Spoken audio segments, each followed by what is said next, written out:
Welcome to LFC Talk at Hotel Tia. We are today gathered in our beautiful pub. Jamie is sat right underneath Roger Hunt's player-worn shirt. David Fairclough is right underneath an original FA Cup final shirt from 1974. They're both sat on the old original manager bench from the old main stand.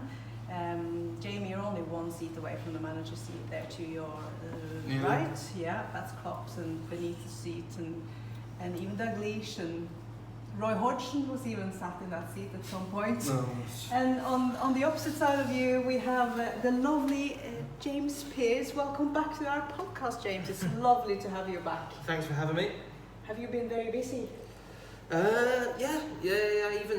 Even with no games to report on, it's still been pretty busy, to be honest, because it's actually more difficult to come up with content ideas, and all the rest of it doesn't really reduce the amount of work. It just makes it a bit more challenging to come up with ideas and call in a few favours and do some phone interviews and all the rest of it. So you can't be too close on it to anyone. No. I've got some journalistic rules today, and you have to be at least a metre away from your interview object.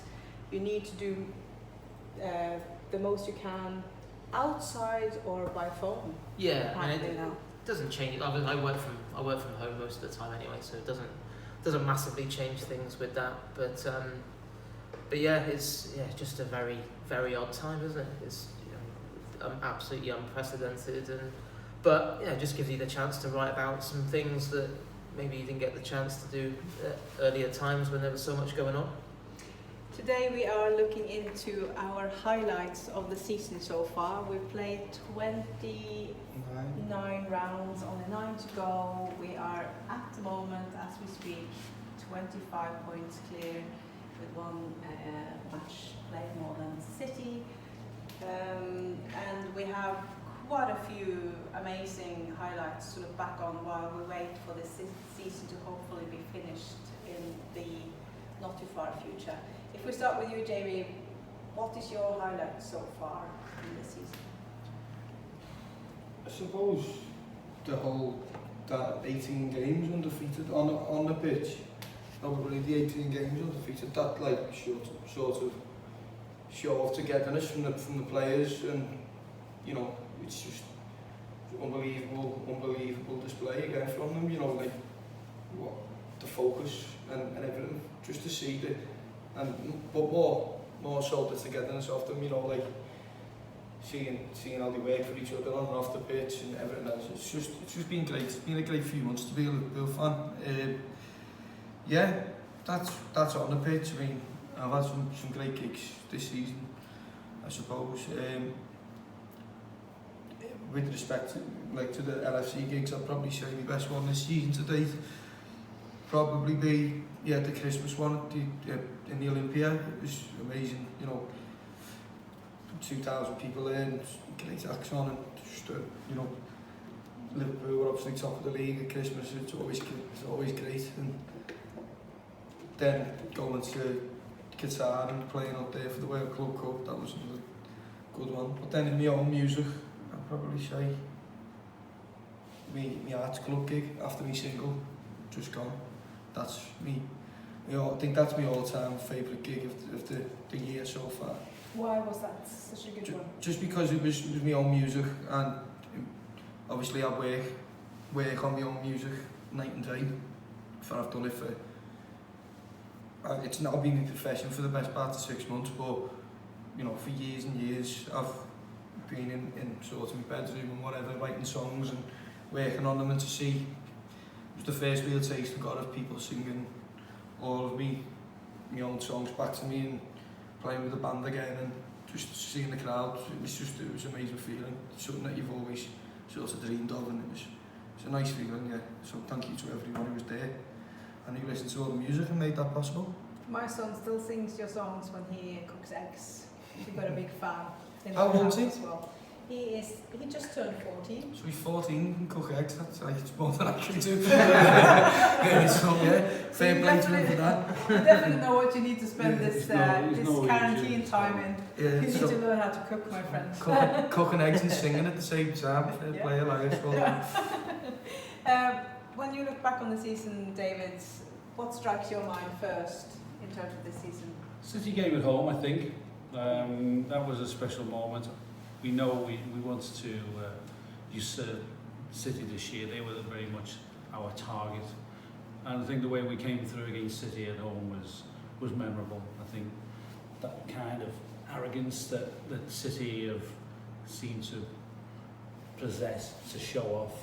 I think it was nice to kind of sort of put, you know, I don't know, shot across their bows kind of thing, and so to beat City I think was kind of special. And another one that springs to mind was the Leicester victory away from home. I thought that was probably Liverpool's best performance of the season, that was outstanding. And I think, you know, in terms of football, that was probably I think where we really scaled the heights. And I think from that point on, I think I began to think that this is Liverpool's, this is going to be Liverpool's year. What about you, James? When you look back on the season so far, what is your highlight so far? Oh, without a shadow of doubt, the best performance was Leicester away on Boxing Day night. Yeah, I remember going into that game being a little bit fearful because Liverpool had just got back from Qatar. I think certainly City and maybe a couple of others were kind of rubbing their hands and thinking that will be the night where the wheels come off. Leicester at the time were Liverpool's nearest challengers, and you think with all the travelling thrown in and, you know, the King Power, you know, generates a decent atmosphere, and it's one of the more difficult games on the calendar, especially with the form they were in at the time. And obviously Brendan Rodgers, former Liverpool manager, desperate to throw a spanner in the works, and yeah, to see Liverpool, that was like a proper statement performance where I think the players took a huge amount of belief from that, and I think also what it did to the rest of the teams in the Premier League in terms of, like, you know, do you know what, Liverpool might have had a stutter in the previous season and squandered, what was it, a 7-point lead going into the new year, but you know, this is a team that have made a stir of stuff now. They've taken that final step in Madrid, winning the Champions League, and they've got the bit between their teeth, and they're not gonna take a step back. And so yeah, that was definitely the highlight. I think, you know, on a personal level, I love the two home wins over Everton as well for different reasons. I think being at Anfield for the league derby, when, you know, I think like most people, you see the team sheet and you think, oh my God, what is he doing? He's must have made 5-6 changes or something that night, and you think, you know, why put such a proud, unbeaten Merseyside derby record on the line, and then Liverpool absolutely demolish Everton in that manner. And then even more extraordinary was the victory over them in the FA Cup, where, you know, effectively it wasn't even it was a mixture of a second team and a third team, and again, you know, you go into it thinking, you know, what a shame that, you know, finally, you know, it felt as if we were just giving. I can understand why Klopp put that team out, but again, you're thinking, having not lost to Everton for so long, to finally give it up, and then to see Liverpool win that, it was almost like Klopp was trying to find different ways to win Merseyside derbies, because he's done pretty much the full shebang, and with, you know, the Mane 96th minute at Goodison, you had, you know, Origi, the last gasp winner last season, and then to see Curtis Jones, a young scouser, score a goal as good as that to settle that FA Cup tie. So yeah, in a season packed full of highlights, that would be right up there as well. I have to say the most charming night at Anfield was the cup game when we played against Arsenal, when we played 5-5, which was an insane experience as well, with all the kids playing, you know, with a heart on their shirt, or how do you say that? Outside the shirt or whatever. And again, to see Curtis Jones walk up and take that last and vital penalty against the Cup. That was a really charming night. Yeah, it was definitely entertaining. It was definitely, that was an entertaining game. Yeah, it was a great game. I think, you know, looking back from here, and when you say it now, it doesn't seem that long ago, but it seems, you know, in another sense, it seems ages ago. And we've had so many great things happen, and you know, I think it is easy to forget how memorable it you know, probably it all has been up to perhaps, you know, recent few weeks. We've been very, very fortunate. I mean, we were full of the joys of spring. We looked invincible. We've said on many times that we looked at the strongest team in the world. We've kind of let that slip a little bit of late, but I think we've been really, really fortunate to have so many great memories already of a season that is yet incomplete. Mane and Salah has been scoring the most goals for us, but who would you rate as the most important player for us this season so far? Jordan Henderson. I think he's been unreal. I think when he went out, from all the players who we've missed through injury this season at different times, besides Alisson the other night against Atletico Madrid, I think just overall, in the time that he's been out of the team, we've looked the most vulnerable defensively and sort of least driven offensively. So, Jordan Henderson's my man for that one.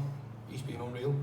I'm in the Mane camp. I think Mane has been incredible. I think you get to stage in season sometimes, and you look at players you can't be without. We've had it in years gone by with Stevie G, but I think this season Mane was the one I think we missed more than when Mane's not firing. Then I think we lose a lot of our firepower and that ability to turn games. Sometimes your games are not going the best for Sadio Mane, but he hangs on, keeps going, and he often comes out on top. He has that habit of turning a poor start into a match-winning performance. So very much for me, he's the man of the season. How would you describe him as a player? Hard-working, innovative, very much one who can set the tone. I think others are lifted by his dynamic way that he attacks defenders and pretty much, as I say, sets the tone, really. He hasn't probably been at his best in the last couple of weeks. I would probably have said this to a couple of lads. I seem to think that it was once he was crowned the African Player of the Year, he seems to have his level just seems to have dropped a little bit. Whether that's a coincidence or not, I don't know. But still, in all, I think he's the one that I think teams fear most. And I think when Liverpool are on fire, I believe he leads it. What about you, James? Who's the most important Liverpool player for you so far this season? I'd go along with Jamie, Jordan Henderson for me in terms of, I think the beauty of this team is, I think if you ask 5 or 6 Liverpool fans, you'd probably get 5 or 6 different answers in terms of who's been the most influential this season, because I think Mane has had a fantastic season. I think Mo Salah's season is criminally underrated in terms of, it amazes me the number of people that seem to criticise and moan about Salah in terms of wasted chances or maybe being selfish every so often, when I just think he's a victim of his own success in his first year at Liverpool in terms of people expecting him to, completely unrealistic. I think he's going to score 40 odd goals every season. That's just not going to happen. Virgil van Dijk again, I think he slipped under the radar a little bit just because we almost take for granted that he's like a 9 out of 10 every week. There's an argument for Trent as well. Yeah, I was going to mention Trent. Yeah, I mean he's there hasn't been a better right back in Europe this season than Trent Alexander-Arnold. But yeah, I think just in terms of, and Jamie said it, in terms of when he wasn't in the team in recent weeks, I think that almost cemented the case for Henderson to be crowned PFA Player of the Year, because it was almost like you don't fully appreciate what you've got till it's not there. I just feel as if he's gone to the next level on the back of winning the Champions League and lifting that trophy. He seemed like he had this never-ending battle of having to win over people and silence critics and prove that he belonged at Liverpool, and trying to follow in Steven Gerrard's footsteps, and just as Klopp's described it himself, I think he described it as the hardest job in world football, trying to step into those shoes. But he's huge. I think it's been good. It's been nice this season to see him get the credit he deserves for his performances, because he does so often set the tempo, and his presence and his energy and his leadership makes a huge difference. And we saw that in the second leg against Atletico, because although Liverpool got knocked out on the night, there was very little wrong with that performance. I thought that was the best Liverpool have played probably since Leicester away on Boxing Day, and he was a big part of that in terms of setting that tempo and intensity. What sort of leader is him?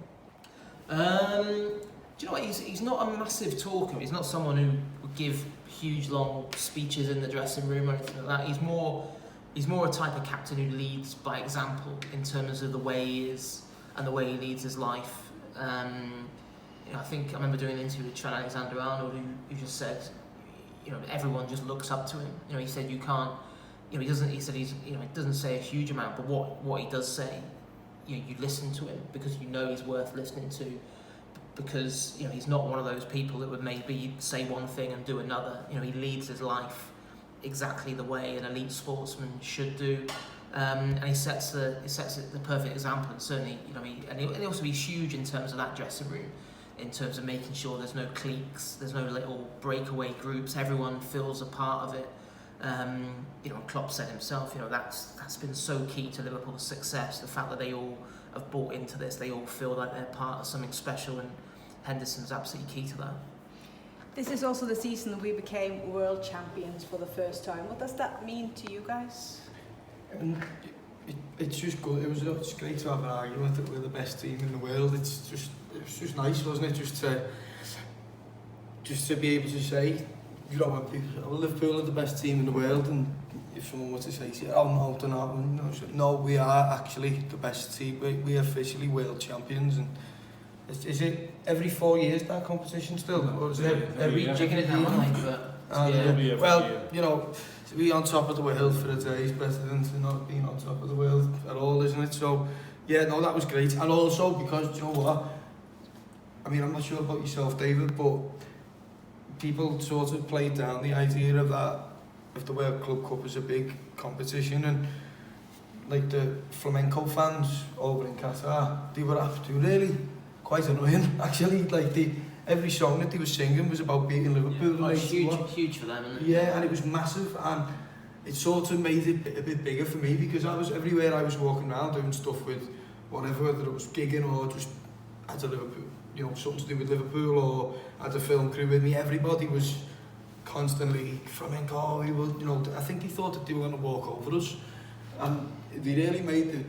By the end of the sort of couple of days that we were there, everyone was sort of saying, you know what, I can't wait to beat these, and sort of just shut them up, because they haven't stopped. They great passion, you know what I mean? Like, it's how you would be, you know, if you were the underdog in a game like that. But it was sort of nice I'd had to come home for the final, but for all the lads who were still out there for the final, I was happy for them that, you know, they could have give a bit back to them and sort of, you know, shut them up a little bit. It's also nice for Firmino to score the winner.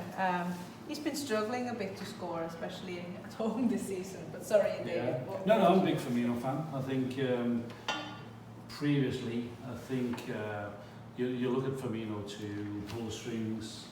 Jürgen's called him the connector, and he is very much an unselfish player. But he hasn't been at his best this last month or two, and certainly it's odd, his lack of goals at Anfield, when he gets such he has such a strong shout, song. You'd think that would lift you week in, week out. You want to be sort of doing it justice kind of thing. So it's kind of unusual that he hasn't scored so much at home. What I was going to say about the World Club Championship was, people say it's a glorified charity shield, but it's not, because you've got to have won.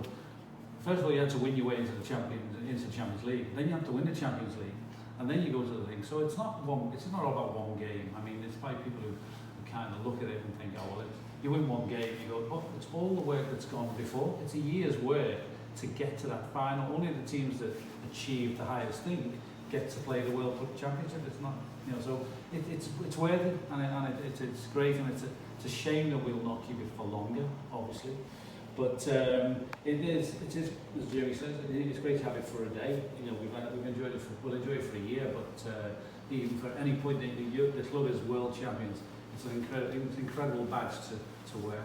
And it was the only cup, James, that we were missing in the cabinet, wasn't it? So it was nice to complete the collection. Yeah. And I think in general in Europe, the view of it is changing, and it is becoming more prestigious. I think it's always meant more to South American clubs over the years. Jamie's right, being over there, I couldn't believe just how much it meant to the Flamengo fans. I mean, they were speaking to the Brazilian journalists and stuff. They were saying then that winning the Brazilian League is one thing, winning the Copa Libertadores is like another. But they said the Club World Cup is like absolutely off the scale. This is the one. And so for Liverpool to succeed where the previous Liverpool teams had fallen short was a big deal, and of course that was on the back as well of winning the Super Cup in Istanbul. So yeah, 2 trophies already in the bag, even before the turn of the year.